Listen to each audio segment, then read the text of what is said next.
Good morning, everybody. I'm going to give everyone here a few moments to get logged in, and then we will get started. Good morning, everyone, and thank you for joining us today. For this session, Summit is proud to partner with the Hartford. Today, we'll be discussing the concern employers have regarding workplace productivity and their focus on managing employee absences. We do have Q&A feature available today, so you can submit questions through that option. There may not be time at the end of our session to have your question addressed, but we will follow up with you after the session concludes. You can also submit any questions you have to us via email at marketing@yoursummit.com, and I will display that email address again near the end of our session today. So let's get started. We have two guests joining us today. Our first guest is John Robinson. John is the Assistant Director of Absence Services and has been with the Hartford since 2000. He is a proven claims professional, having been in the insurance industry for 30 years. His experience covers many different product lines, including absence management, short and long-term disability, life and personal lines property casualty, workers' compensation and general liability. John has experience with several companies, including 8 years with Prudential and 5 years with American Financial Group. Our next panelist is Kay Aldridge. Kay has been a senior account executive with Summit for over 15 years and is licensed to provide life, accident, and health insurance, as well as property and casualty insurance. She is a member of both the Tulsa and National Associations of Health Underwriters, in the past serving as an executive board member of the Tulsa Association. Kay takes great pride in helping her clients' employees, educating them on the best way to maximize their benefits and guiding them through the often confusing claims process. And now I will pass it on to Kay to start today's session. Thank you, Riley. Good morning to everyone. We're so excited that you've been able to join us today. We have a lot to talk about, so I am not going to take too much of your time. I just wanted to thank Hartford for partnering with us on this webinar. They've been a long lifetime partner for us here at Summit, and we're excited to be able to introduce John Robinson as our speaker. And I wanted to do a shout out to Zach Sawyer. He is our regional account exec that's done tremendous work for us for years as well. So I'm going to turn it over to you, John, and you can, oh, excuse me. Actually, I want to turn it over to Misty and with Credit Union Services, and she's just going to visit with you for just a second, and then we'll get started on the webinar. Thank you, Misty. Good morning, everyone. Thank you for all of our credit unions who have joined today. We just want to, as the membership or the leadership team of Member Haven, we wanted to say thank you to Summit and Hartford for allowing us to partner with them. Our relationship surpasses this webinar. We actually are insured directly and indirectly with both companies. We've been working with Summit for the last 10 years, and we've had Hartford for our business insurance for several years, as well as offering them as a carrier on our Member Haven insurance subsidiary. It's been our experience that their rates, you can't beat them here in Oklahoma, and I'm sure it's around the nation, and experiencing their service and going through a claim through the ice storm this last year. We had a wonderful agent, and it was absolutely a great experience. I just want to remind everybody, if you're looking for small business, definitely reach out to Hartford. It is a great resource. And if you have not heard, we have a partnership with Summit as well. If your insurance are coming up this fall, we would love to be able to quote that employee aspect and look at all of your benefit package. So reach out to Kay or myself directly, and we appreciate this time that you're granting us. And I'm going to turn it over to John. Looking forward to hearing Families Matter. Well, Misty, thank you so much. And I'm really excited to be talking to everybody today. Absolutely on a very, very important topic. With COVID happening out there right now, there's so much activity for employers as well as employees to be dealing with that is associated with family medical leave. And I really get very passionate about the topic and understanding it. And I do always start out and say, hey, I know I might sound like an attorney, but I am not one. It is really important for all employers. Handbooks matter. In this world that we are moving through and into, what is going on, employers really need to create, update, and communicate those handbooks. So that's your first takeaway of the day. They really matter. They are going to be integral to what is happening with you as your states and municipalities are enacting more leave programs. So make sure that you're creating and updating and communicating them. And then the second big takeaway certainly is understanding FMLA, Family Medical Leave Act, is so important. Every single thing that is happening today is built around FMLA. So even if you are an employer who says, hey, we're small, we don't have FMLA, that's okay, but paid medical and family leave, any other state activity that's happening, my good friend ADA, that's going to apply to you because it's pressing down on those smaller employers, and they're all built around understanding FMLA. So please use that as a takeaway today. It is really, really important. Take notes, ask questions, because it is going to matter. We're also going to talk about why is this so important, right? That absence management and productivity, FMLA being the biggest piece of that. And then what's happening at that state level and employer level, ADA. There's so much happening out there.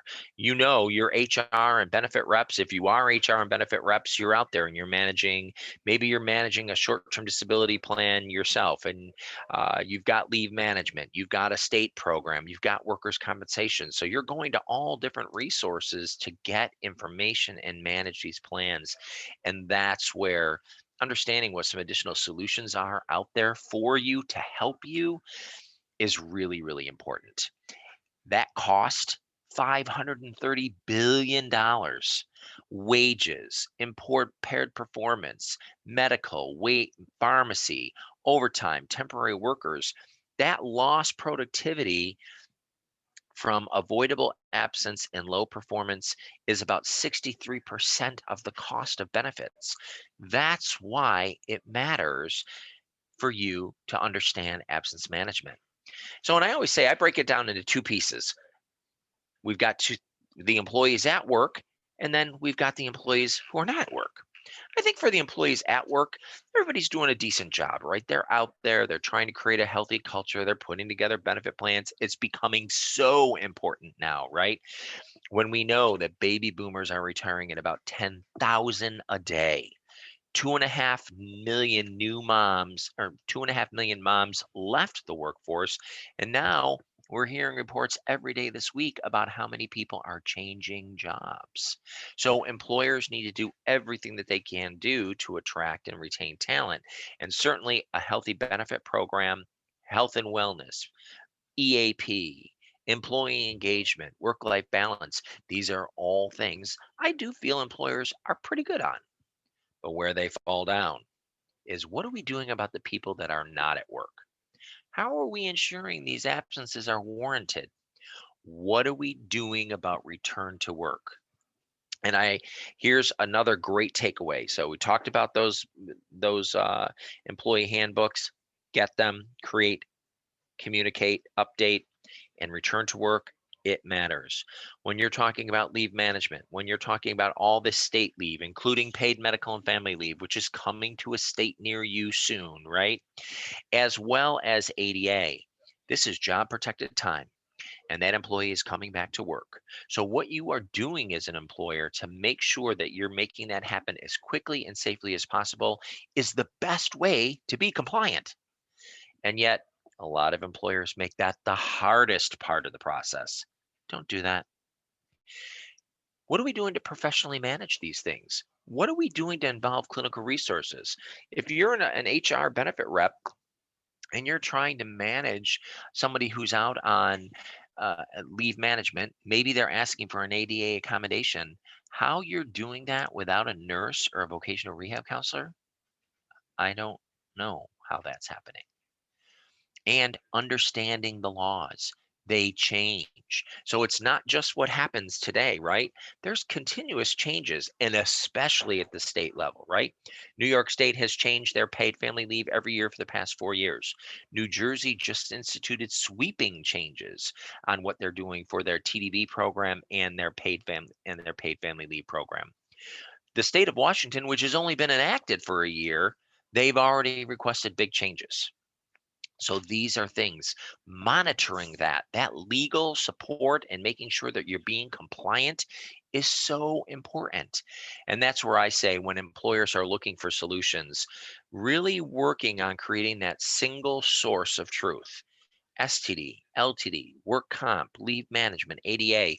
HR and benefits are only going to one place, right? They're not going to the Hartford for their STD and managing their leave management on their own and going to CNA for their workers' compensation and going to the state for all that paid medical and family leave. Lucy and Ethel are in HR and they're going, wow, I can't keep all this straight. And they're right. They can't. So what are we doing about that? Well, employers know, they know it, right? It is really challenging. It is really complex. And more states adding paid medical and family leave is only going to get harder. So we're up to 12. This year alone, 3. I'm letting you know in the next 2 to 4 years, we're going to be at more than half of the country has paid medical and family leave. So, and I know Colorado, they have it, right? Cali, Oregon, Washington, Idaho, they're having it or going to be getting it. So these are things that are absolutely going to continue from the east and the west right through the middle of the country. Managing intermittent leave. This one thing is a full-time job. When you have an employer who's saying, oh, we never worry about it, that Lucy and Ethel, they're doing a great job. The required follow-up, if you are an employer and you're managing leave down to the minute, which is allowed by FMLA, certification, recertification, following up, tracking, decrementing and incrementing time, that is a full-time job. Even if you only have 10 people using intermittent time, it's a full-time job. These are things that employers need to be thinking about. And then also understanding what's going on with all this. It takes a lot of time. And especially when you're out there and you're really going to all of these different resources to attempt to get information. And finally, training. Training matters. Getting out there, getting in front of it, making sure that everyone knows what the policy is and the process, and that the focus is on return to work is really, really important. And it is one of the top 5 reasons that employers are like, hey, we know we don't do it. We can't do it. We don't have the resources to do it. So absolutely being able to offer that and partnering with a vendor who can help you with that, it's really important because it's going to keep happening, right? We know that employers are out there and they're looking, they understand what are the different solutions that they can bring to the table. What are things that they can do to be consistent and compliant and timely? What are things out there from a technological standpoint that can help them? So certainly being able to be a great consultant and know exactly from an employer perspective, this is what we need. We're single state, but that state has paid medical and family leave. You need help. We're multi-state, you need help. So we've got ADA out there, you need assistance. So understanding and recognizing that and the trend that it's going to continue to grow and grow and grow is really, really important. So we've already talked about return to work, and it's really important. Training, let's make sure we get that. And then also getting those handbooks created and updated and communicated. Now let's talk about what's driving all of this, right? And COVID has certainly made it much more aware, right? One, the huge gap that FMLA is not paid, right? Now, President Biden has said he'd like to get it paid. I think he might be a little distracted right now with what's going on in Afghanistan. But we know we're going through another round of COVID. I'm sure that we're going to see some activity. We haven't seen anything yet, but I'm going to assume that things will be changing. Now, most of the other activity is already on sunset, right? But employers need to be prepared. And the best way for all employers to be prepared, regardless of size, is understanding what is family medical leave. So, and oftentimes when you go into an employer and they're like, oh, we don't work, we got a handle on that, right? We never have any issues. We never hear a thing. Okay, well, let's just peel it back.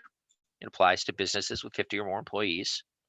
It provides up to 12 weeks of unpaid job protection. But you know what? That's not just 12 weeks, right? It's 480 hours. It's over 28,000 minutes. This is a lot, right? That's where I say when you're an employer and you're managing intermittent leave down to the minute for any employee, that's 28,000 minutes. No one person can do that. But understanding how that works and can it be paid and how does that interact with your PTO programs or sick and vacation, this makes it more complicated. Caring for a new child. Well, what about if mom and dad both work for the same employer? What about when there's paid medical and family leave out there? What do you do? Caring for a covered sick family member. Well, who's covered?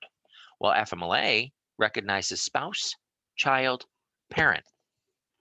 Your close neighbors in Colorado, they are saying that they will recognize anyone the employee feels is like a relative, whether related by blood, legally, or not. So that's pretty much everyone, right? Everyone. How are you managing that?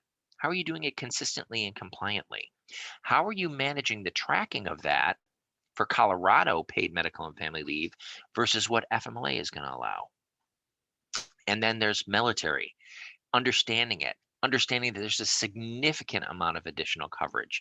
These are things that employers miss frequently. And it's not just for the military member, it's for their family too.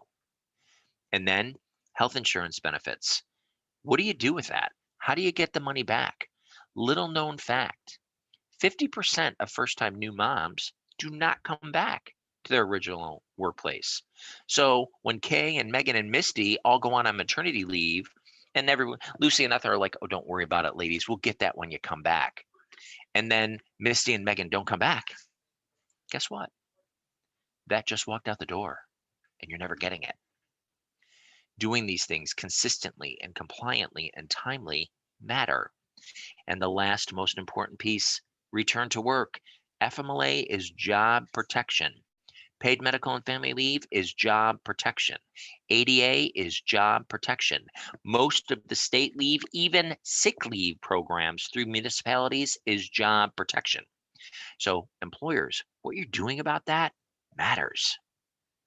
And not making it hard is the key, because if you do, guess what?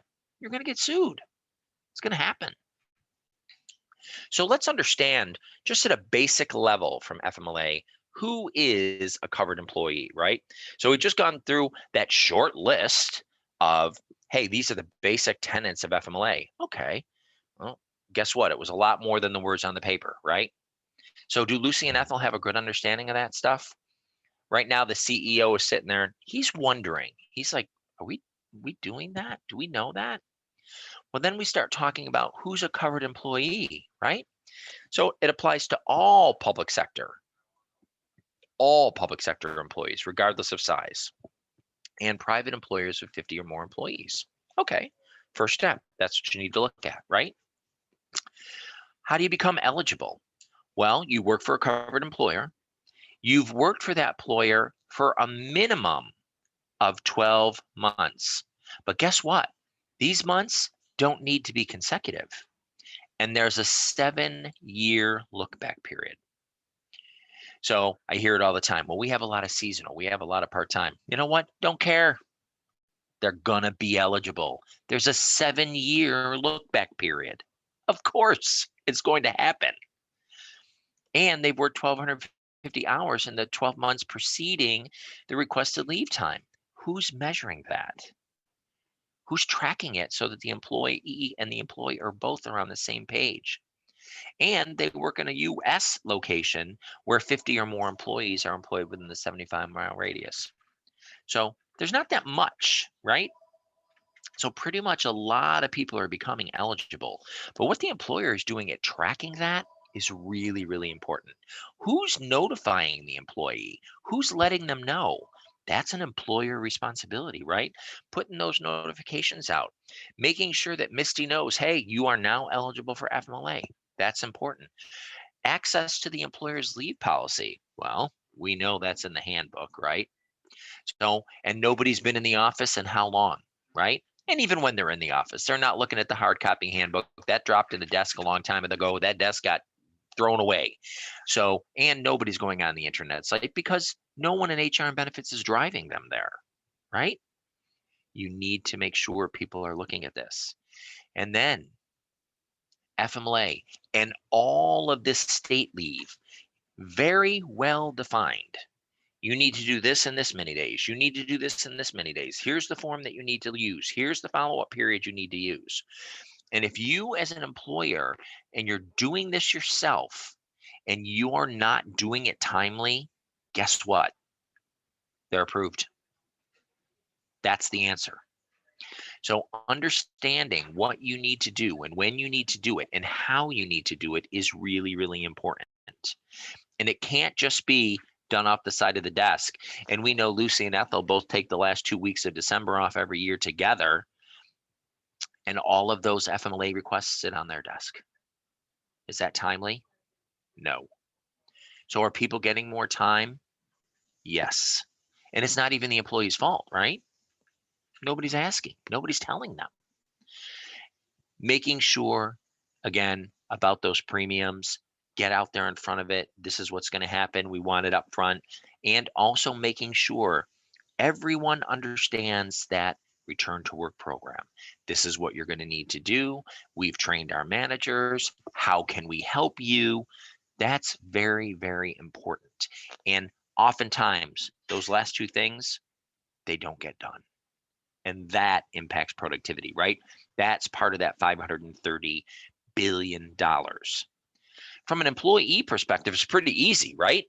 Well, we just need to give notice. And you know what? Yes, that is very easy. But I can't tell you the number of times that I've gone into an employer and they start complaining about intermittent leave. And I'm like, well, what's your call-in policy? Oh, we really don't have one. Yeah, you know what? We don't really have a way to enforce it. And a lot of time, stop right there.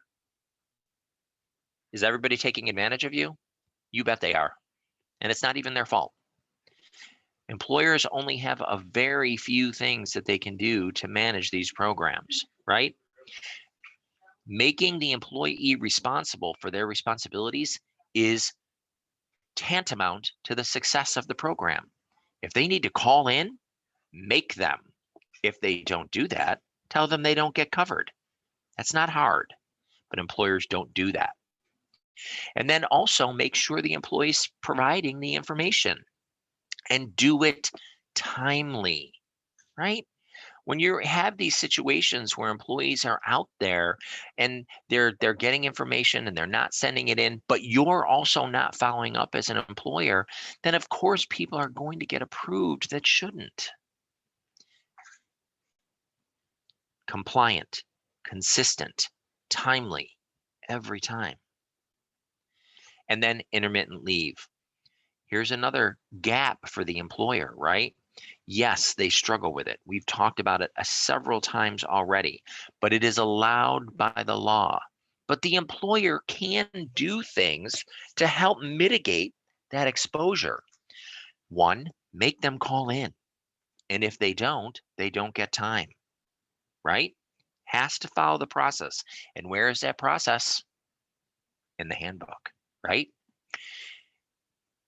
Then the employer can also say, hey, you know what?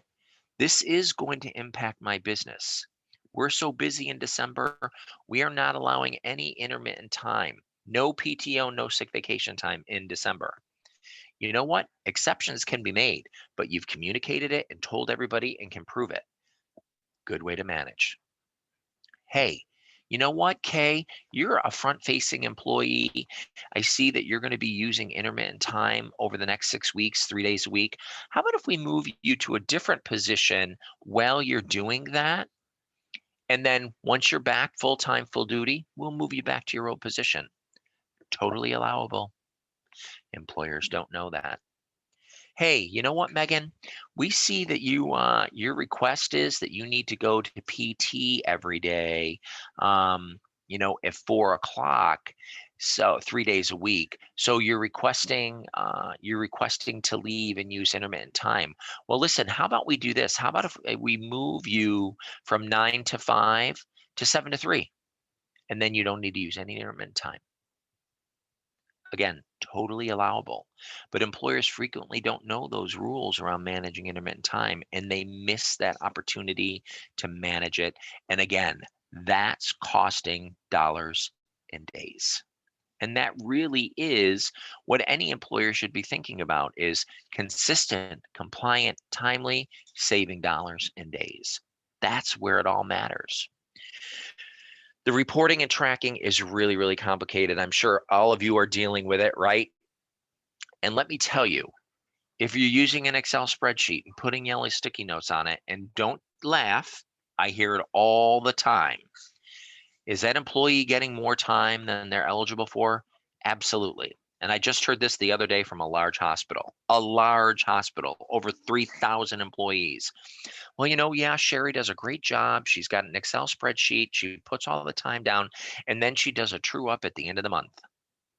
Well, if you don't think Kay's getting more time than she was allotted by the end of the month because you're not tracking this real time, then you're crazy. Managing that intermittent tracking is the hardest part of leave management. So you want to make sure that you've got the tools in place, that you've got technology that's going to support it, and that you absolutely have your handbook updated and very clear on what needs to happen from an intermittent perspective. Reduced hour, also an option under leave management. I think the main thing that employers fall into reduced hour. Hey, Misty's working reduced hours for the next 6 weeks. So that's 6 weeks of that 12 weeks, right? No. Like I said, it's 12 weeks, 480 hours, 28,000 minutes. So really and truly, although it went on for 6 weeks, it was only using 20 hours in each of those 6 weeks. So she only used up 120 hours. She still has 360 left. Managing it is important. Continuous is pretty easy. I think oftentimes the C-suite forgets, right?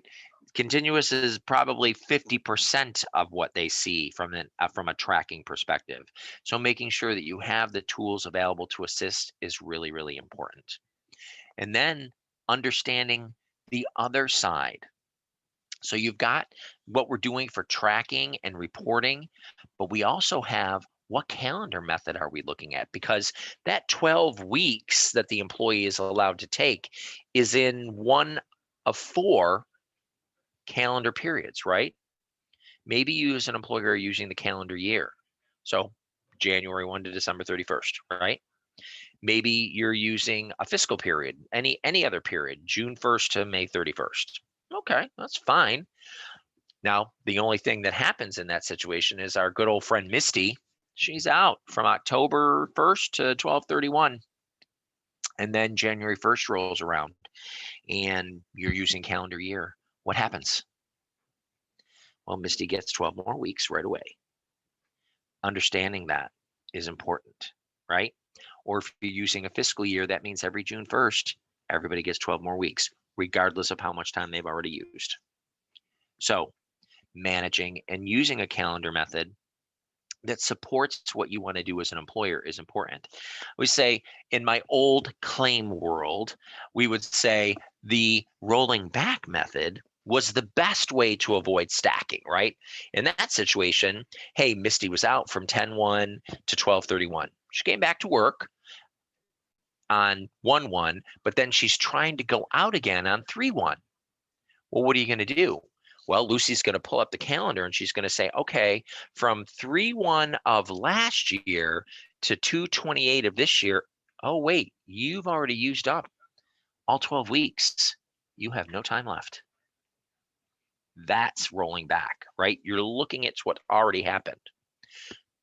From a claims perspective, best method, right? Rolling forward will also capture some time that may have already been used if there's some overlap. The main thing with the rolling forward calendar is it is complicated to understand. So, and by complicated, so if you have that situation where, so you look at 10/1 and Misty used time to the end of the year, so she used her 12 weeks. Well, then she's going to go out and she's going to go out on May 1st, or I'm sorry, March 1st. So, but you're going to look, so from 10/1 to September of the next year, she had 12 weeks, right? You're rolling forward from that prior period. There might be a little bit of overlap there, right? Maybe you're going to say, hold on a second, you've used up time here. So for your next rolling forward period, you only have 5 or 6 weeks available. That can happen, but it's very complicated to explain. That's the one thing about the rolling forward method that I don't like. But you know, in today's world, all of the states are doing it different, right? New York State, New Jersey, they roll back. Massachusetts, Connecticut, Washington, they're rolling forward. So it is really complicated. The employer needs to understand where you're doing business, how you're being impacted by these other plans, and make a decision on what's best for you. The key is it's documented and communicated. Documented in the handbook and communicated to everybody so that there's no question. Because if you don't, the employee can use whatever method is going to give them the most time. And trust me, especially in these states that have paid medical and family leave, they don't need any more time, right? They're getting a significant amount of time that is job protected. Some of the other challenges that the employers have, certainly determining whether or not something is a serious health condition is a biggie. And then medical certification requirements. So there's a lot on the plate of that HR benefit rep who is managing time. And especially you're doing it yourself. We've got responsibilities out there. We're understanding calendaring methods. Now I need to understand what is a serious health condition. Okay, what is a serious health condition? Oh, don't worry about it. Everybody makes it. Well, okay, yeah, they do.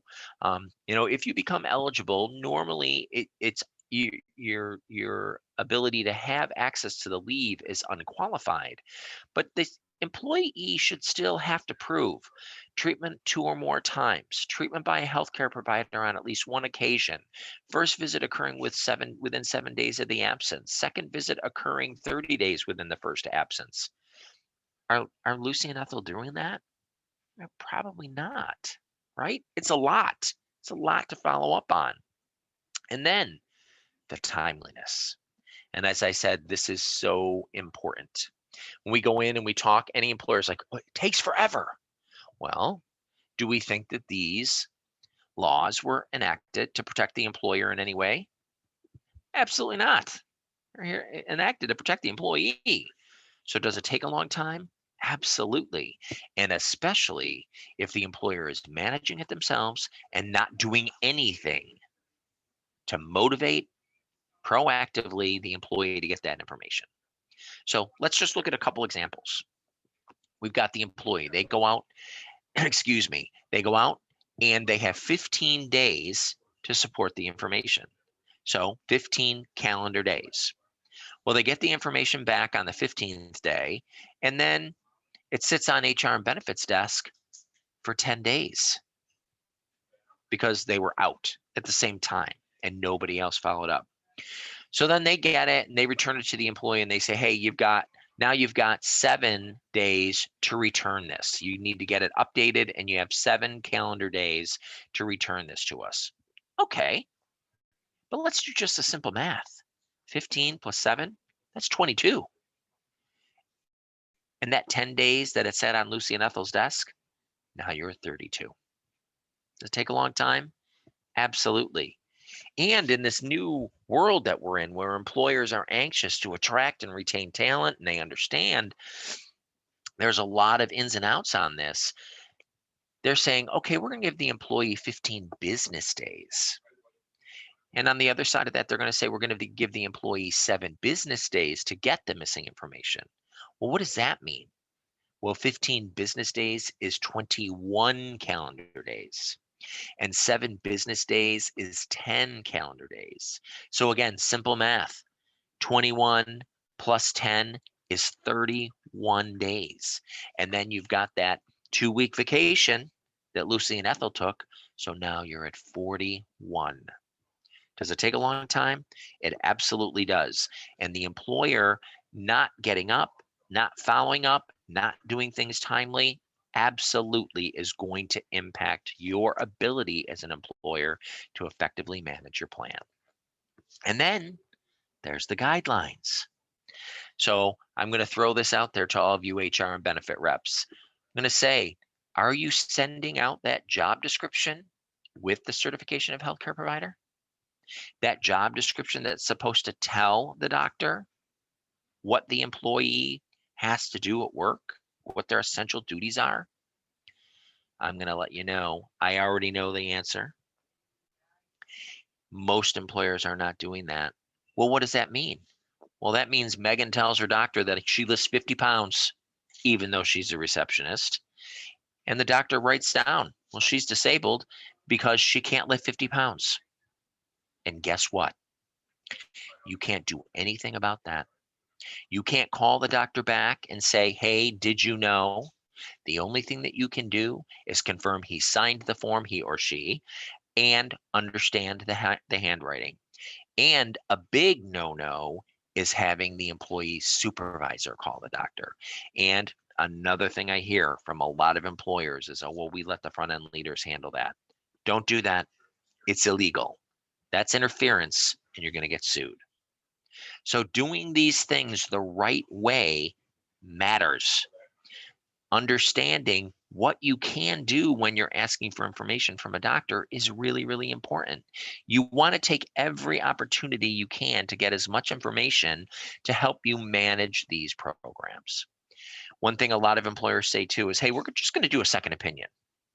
Well, okay, but did you realize you can only do a second opinion at the initial certification or the recertification? And most states are going to say if you get a second opinion that differs from the treating physician, you're getting a third. This is expensive and timely. Timeliness is an issue, right? You're going to have somebody out and provisionally approved for a significant period of time. Nothing replaces good file management. Making sure everything's done consistently, compliant, and timely every single time. These other tools are not going to help correct that. In fact, they're probably going to lengthen it. So doing things right the first time, it's important. So let's do just a quick example. I know we've talked about a lot of stuff. Rick has worked full-time for Covered XYZ Corporation for 12 years. On March 6th, he informed them that he had been diagnosed with colon cancer and he needed to take his leave starting on March 9th to immediately begin treatment. Rick's manager gave him his FMLA paperwork on March 29th, which included instructions and that medical certification form. Rick got it back to them on April 10th, but they denied his benefits because they said he didn't get the paperwork back timely.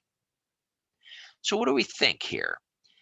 Does Rick remain eligible for FMLA even though he returned his paperwork late? Or is he not eligible because the paperwork was returned late? Now I say, put your old claim hat on. Think about all the things that we've talked about already. How fast did the employer need to get that paperwork to him? Within 5 days. So they notified him, he notified them properly on March 6th. By March 11th, he should have had the paperwork and he never got it till March 29th. And then really and truly, if you're counting calendar days, he was He was within the 15 calendar days of getting that paperwork back based on when they gave it to him. But then they went back to the 6th and said, oh, based on this date, you're out. You needed to return it to us by the 21st. But they never even had gotten him the paperwork yet. No way the employer can say you're denied. He's approved. And if you try to, that's going to get you sued, right? That's going to get you sued for interference. Consistent, compliant, timely, every time. And it matters regardless. FML, paid medical and family leave, ADA, you must do it this way. One of the other things that we hear a lot is, hey, can I contact the employee? Absolutely. What's happening at the end? They're coming back to work. You want them to stay linked to the workplace. Hey, don't forget to go in and sign up for your new medical benefits. Don't forget to sign your beneficiary card. Hey, give us your password so we can clear your voicemail and your email while you're out. These are all great things. You want them to feel linked to the workplace, but don't ask them to do any work. Vest versus Select Medical Corporation. Vest is out. She's having a baby. She takes her whole 12 weeks. But during the 12-week period, Select Medical Corp has her complete all her performance appraisals, do salary actions. She delivered them all. She handled a couple customer issues. Lucy calls her up and says, hey, are you coming back to work? Your leave ends. And Vest says, well, based on my calculation, you still owe me an additional 80 hours for all the work that I did. Well, that wasn't going to fly. Select Medical Corp terminated her. She immediately sued for interference. Of course, she got her job back, and she got $1 million. Doing things consistently, timely, compliantly, it matters. The average cost of a lawsuit, $78,000. The average award right now for noncompliance is upwards of $450,000. And back pay, double back pay, reinstatement is the number one thing that's going to happen. Attorney fees, court costs, and guess what? Managers, HR benefits, front-end leaders can all be held personally liable for paying damages, and your homeowner's insurance is not going to cover that. So that's why at the end of the day, remember I said in the beginning, the C-suite's like, oh, we never hear a thing. This is great. Lucy and Ethel are doing a fantastic job. Well, you're never hearing anything because they're letting everyone take leave. They know that they're delayed. They know they're not incrementing and decrementing time from at a real time perspective. They know they're not following up on everything. They don't even feel comfortable. So they're just letting everybody off. That's the $530 billion. That's why employers need to be thinking about instituting programs that are going to support what these laws are truly intending to do. Providing job protection, getting people back to work. You don't want to make that $1.3 million mistake. Jury awards are growing every single day. And with the states jumping on the bandwagon as fast as they can, the Department of Labor, which oversees FMLA, the Equal Employment Opportunity Commission, which oversees ADA, and each one of the state insurance departments, guess what? They love to work together. So now you're going to get a triple suit, right? So again, we've got Lucy and Ethel sitting in HR and benefits. They're trying to do FMLA themselves. They're going to the Hartford for the STD. They're going to CNA for the workers' compensation. They're going to the state of New York for the DBL and PFL. Well, each one of those regulatory agencies is also pressing down on them and monitoring what they're doing. And if it's not going to get done right, that's what it's going to cost you. Back pay, front pay, emotional distress, punitive damages. I always say, if you want to make sure to get sued, be as hard as you possibly can on every pregnant woman in your organization. Really put them through the ringer when they're going out on leave, and then get in front of a court in a very liberal area. That's going to cost you $10 million. How mean my employer was. They wouldn't let me take ADA. They didn't tell me I was eligible for California paid family leave. All of these things are happening. consistent, compliant, timely, every time. It matters. And remember, running STD and FMLA together, or running STD and work comp together, makes total sense, right? The definitions of disability for work comp and for short-term disability are much more stringent than what you have, excuse me, from an FMLA perspective. But that doesn't mean that they don't diverge, right? An STD or work comp claim could be closed, but that leave claim, that lives on. So when you've got an HR and benefits saying, hey, yeah, you know what, we're managing the leave management ourselves, but we're watching what's going on with STD and STD and work comp. If they get approved, we just approve them. Okay, but if they get denied and terminated, what are you doing? You can't just deny and terminate them, right? Understanding that eligibility and how it works and when these things can run concurrently, making sure that you're training your HR and benefits staff to really be focused on, one, call-in processes. How can we help you get back to work? Let's do things consistently, compliantly, and timely. And then also understanding, Misty could be out for her own serious health condition. She's got a mental nervous claim. Her daughter has asthma. Her mom has cancer. She's taking time from any one of these 3 leaves, but it's only one 12-week period. So understanding that as well, and that it is only that 480 hours, not 3 times 480, is important as well. And we hear that a lot from employers too. So there's a lot to remember when you're managing these things, and you want to make sure that employers everywhere, they understand there's a lot to this. Doing it yourself is really complicated, and it's only going to get harder as more and more states are jumping on the bandwagon. There's a ton out there. In the old world, mom would go out, she'd have a baby, she'd come back 6 to 8 weeks, we're done, right? But in the new world, mom's out, dad's out. There's a lot of time out there. Employers are trying to enact their own plans to attract and retain talent because the job market is so tight right now. So that attracting and retaining talent matters. And the states are jumping on the bandwagon as fast as they can. There's over 480 approved state and leave laws. There's over 700 pieces of legislation. 12 states already have paid medical and family leave, and more are going to be happening. Understanding what that means for you as an employer is so important, right? It's no longer FMLA. It's no longer, hey, I don't need to worry about that because we don't have 50 employees, because most of the state legislation is 1 employee. And my good old buddy ADA is 15. So understanding how these state regulations are expanding this leave horizon, allowable absence types. We already talked, really and truly, FMLA only has 4, right? Your own serious health condition, caring for a family member, baby bonding, and military. That's it, right?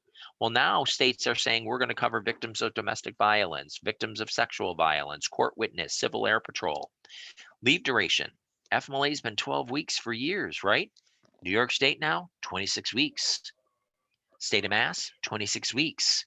State of Washington could be 14, 16, 18.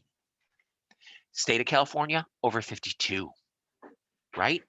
There's a lot out there. How do you become eligible? FMLA was absolutely always hours worked, right? But now Massachusetts, Connecticut, they're saying it's hours worked, but it's also how much you make. So they're putting additional pieces in there. And then how are we tracking this concurrently? Is it separate? One of the things I always like to say when you're talking about that definition of a family member, and Megan goes out and she's taking care of her neighbor who's really sick in Colorado, and she uses up 8 weeks. Well, then she goes in and she says, hey, Ethel, I'm going to be having my baby, so I want to get that set up. Going to be out for 12 weeks. And Ethel's like, oh, no, you already used 8 weeks. Well, Megan's smart. She says, no, I didn't. I still have my full allotment for FMLA, 12 weeks, because FMLA doesn't recognize my neighbor as a covered family member. So that means every employer has to be running at least 2 calendars for the employees when they have FMLA, when they have paid medical and family leave, maybe for their state programs, other state programs, their own programs, ADA. All of these require calendars. putting it all together and having that single source of truth versus having HR and benefits trying to gather all this information and tracking it themselves is really important. It's going to do a better job at helping employees and employers manage these absences. California is a very complex state. I throw that out there as an example. If you're a woman and you're going to have a baby, get to California right away, especially San Francisco. Over 52 weeks of time, over 7 different programs, all of it paid, all job protected. So these are things that employers really need to be grappling with, and especially single state employers who have paid medical and family leave or other state regulations in their state, as well as multi-state employers. It's no longer the big guys who are everywhere. Even the smaller employers have to be aware of what's happening. I'm going to skip that knowledge check just in the interest of time. I see right now we're at 11:50, and I want to make sure that we get to everyone. I have talked about the employer leave policies. Certainly, a lot of employers are trying to be more generous, right? So they're removing the restrictions. We're going to give FMLA to you the day you start working. We're going to not invoke the small worksite exception. We're not going to have any other, we're going to go beyond the 12 weeks. All of these things are great. They're wonderful, right? But at the end of the day, where I think a lot of employers fall down on their own policies, and states are doing this too, they're calling it FMLA. It's not FMLA, right? FMLA is federal, right? It's the federal family leave. If you call it FMLA and it's not, guess what? They still have FMLA. So as an example, I always throw out there, in the good old days when Hartford was young, when we all started, we got coverage, job protection from day one. The Hartford didn't make anybody wait 12 months, right? Well, guess what? They don't do that anymore. They took that away because there was a lot of people who were using tons of time in that first year. And then guess what? The minute they hit their year anniversary, they got more time. So these are things that employers have to grapple. Leave that does not qualify for FMLA, but is granted under the employer's own policy is not FMLA. And your goal always, and the goal of all of these state programs, like I said before, they want to be running concurrently with FMLA as much as possible. So I say from a big takeaway perspective, and this is just a JR takeaway, right? We've talked about training. We've talked about those handbooks. We've talked about return to work. And I would always say from an eligibility perspective, when you as an employer are looking at your handbook, make that eligibility match FMLA as much as possible, because that's what all the states are going to try to be doing as well. So you want to make sure that you're using these tools that are available to you so that you can better and more effectively manage your programs. And then don't forget about my old friend ADA, right? And it's out there. And ADA, couple things about ADA. Certainly designed to prevent discrimination, enable all people to work. That's the big deal, right? But over the years, because so much negative press and so little employer activity happened, they've really, really tightened up the rules, right? And the main thing is they passed that Amendments Act in 2009. So the Amendments Act is really going to say, hey, you employer, you better accommodate. The EEOC oversees ADA, and they're very active. In 2019, they did over 35,000 audits and levied over 26 million fines. So employers, they mean business. If you have somebody who's coming into you and asking you for an accommodation, you better follow up and make sure that happens. And the number one accommodation request is leave time as an accommodation, right? So when we go in and we start talking to employers and they're like, oh, we've never had an ADA request. I say, you've never had one person come to you who either didn't have FMLA or ran out of FMLA and needed extra time. Not one person. I don't believe that. And if you as an employer missed that, that's going to get you sued. And when the ADA, when the EEOC comes in, they look back 5 years. Request, action, outcome. And if you say to them, we never had, they're going to say, we want to start talking to your employees. And when Misty and Kay and Megan all say, they never told us, that's going to get you fined too. And their fines are significant. So a couple other things. FMLA applies to 50, ADA 15. FMLA, you need to work for a year. ADA, no length of service requirement. Day one coverage, even during the interview process. Duration, FMLA is very clear, 12 weeks. ADA, none specified. It can be any time as long as it doesn't give the employer a hardship. And the time, FMLA, or I'm sorry, the rights, FMLA, you're coming back to your same or equivalent position. ADA is saying, if at first you don't succeed, try again. So like I said, setting the scene for you, right? You've got FMLA, you've got ADA, you've got your own short-term program, you've got workers' compensation, you've got, excuse me, all the state activity. So all of these things around HR and benefits, trying to manage each one of them individually, when you really need to be thinking about how do we put this all together? They all connect like pieces of the puzzle, and it's all around return to work. So what you're doing around that matters immensely, because that's what they're all offering. Forget the money. Employees are paying for a lot of that paid medical and family leave themselves. ADA, FMLA is not even paid, and ADA, they're just getting their wages from returning to work, right? Forget the money. It's about the time, and you need to really be managing that. So just be thinking some tips and takeaways. Certainly, parity is important. So let's lose those old terms, maternity and paternity leave. It's parental leave. Mom and dad, it's the same.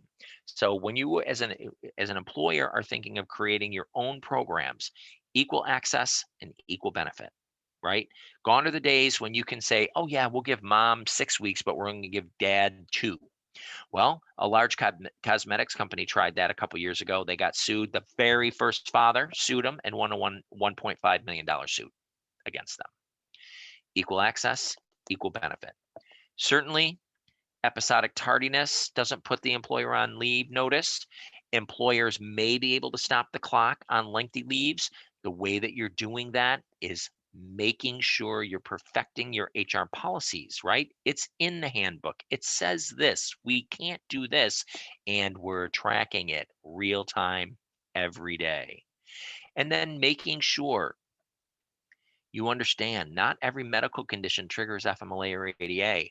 A big one there, ADA, maternity is really not protected by ADA, right?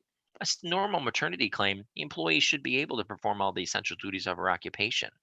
So at the end of the day, understanding that, and it is not automatic ADA coverage, is important. And then absolutely get those job descriptions updated. They matter in every facet of the process. The investigation, the management, the return to work, ADA, FMLA, paid medical and family leave, those job descriptions matter. You need to make sure that you're out there and getting them updated, working with a vendor who can help you, outlining essential duties, what can and cannot be accommodated. Because like I said, return to work is what this is all about. That's why you say, maybe we want to outsource, right? There's a lot out there. There's a lot of administrative burden. You want to make sure you've got that single source of truth, putting it all together for you so that you can really understand how absence is impacting your organization and also reduce the potential for abuse, right? When all of these things are spinning out there around HR and benefits, it may be hard to put those pieces of the puzzle together. But when you're utilizing a vendor who's going to be able to do that for you, you're going to be able, the regular guys who are trying to be honest, they're still going to be honest. But those others, and we know who they are, they're going to float to the top so that we can manage them better and integrate as much as possible. Some great additional resources for you all. Please go out to the Department of Labor site, dol.gov. Tons of great information.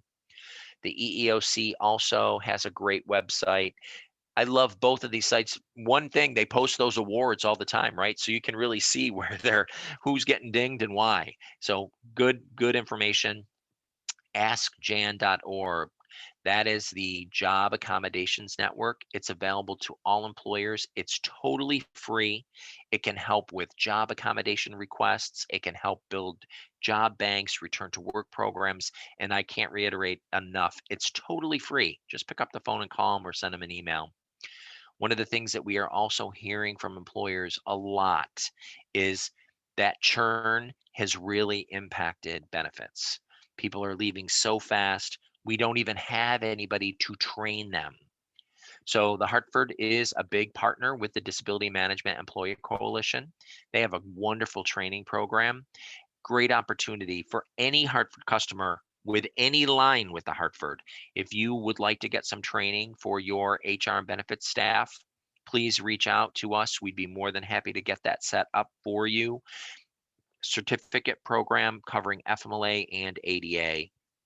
And if you're not a Hartford, get a hold of Summit, get a hold of Misty. We're more than happy to get you a discount code for you to take advantage of this and take advantage of DMEC. They have a lot of great information for employers. It's a great organization. They do a ton to really help share information. IBI, Integrated Benefit Institute, again, tons of great information out there. Data Clearinghouse, and please visit our site, www.thehartford.com. You could link into paid family leave. I have a podcast out there on ADA. Please listen to that on the site, but we're putting information out there all the time on all the activity that's happening at the state level. We have white pages and podcasts. My line, like I said, it's on Line on Leave, and I have a 3-part podcast out there. So please take advantage of those things too. It's been great talking to everybody today. I know we're right up against the time, and Misty is going to collect those questions, I think, from everybody. I'm actually going to turn it back over to Misty right now. And then if there's anything else we can do, and I will absolutely try to get all this information out to everybody if you had any questions.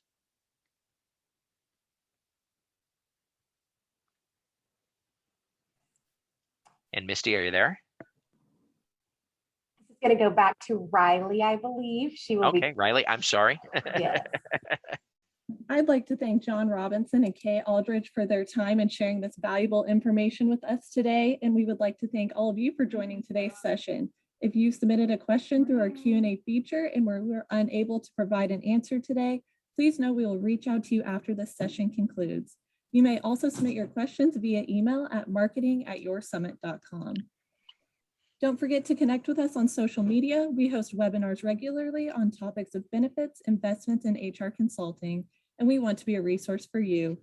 We will be sharing information on our social media regarding our upcoming in-person seminar with CPE, SHRM, and HRCI credits this fall, with some of our partners from BKD that will dive deeper into the legislative and regulatory landscape for benefits.